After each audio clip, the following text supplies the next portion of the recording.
কলম্বিয়ার অজেয় যাত্রা থামাতে পারল না ব্রাজিল। টানা ২৬ ম্যাচ অপরাজিতই রইল কলম্বিয়া। ব্রাজিলের সঙ্গে ১-১ ড্র করে গ্রুপের চ্যাম্পিয়ন হয়েই কোপা আমেরিকার কোয়ার্টার ফাইনালে উঠেছেন হাশেম রদ্রিগেজরা।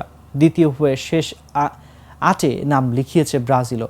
ক্যালিফোর্নিয়ার লিভিস স্টেডিয়ামে শুরুটা ভালোই ছিল ব্রাজিলের। আগের ম্যাচে প্যারাগুয়েকে ৪-১ গোলে উড়িয়ে দিয়ে ফর্মে ফেরা ব্রাজিল আজ এগিয়ে যায় ম্যাচের ১২ মিনিটে। তবে প্রথমার্ধে ব্রাজিলকে নাচিয়ে ছেড়েছে কলম্বিয়া। বল দখল কিংবা শট সব দিকেই এগিয়ে ছিল তারা। ব্রাজিলের হয়ে গোল করেন রাফিনহা। বাঁ পায়ের দুর্দান্ত শটে ফ্রি কিক থেকে চোখ ধাঁধানো গোল করেন বার্সেলোনার এই ফরওয়ার্ড। এতে ১-০ ব্যবধানে এগিয়ে যায় হলুদ জার্সিধারীরা। ৭ মিনিটে বাজে ফাউলের জন্য হলুদ কার্ড দেখান ভিনিসিয়াস জুনিয়র।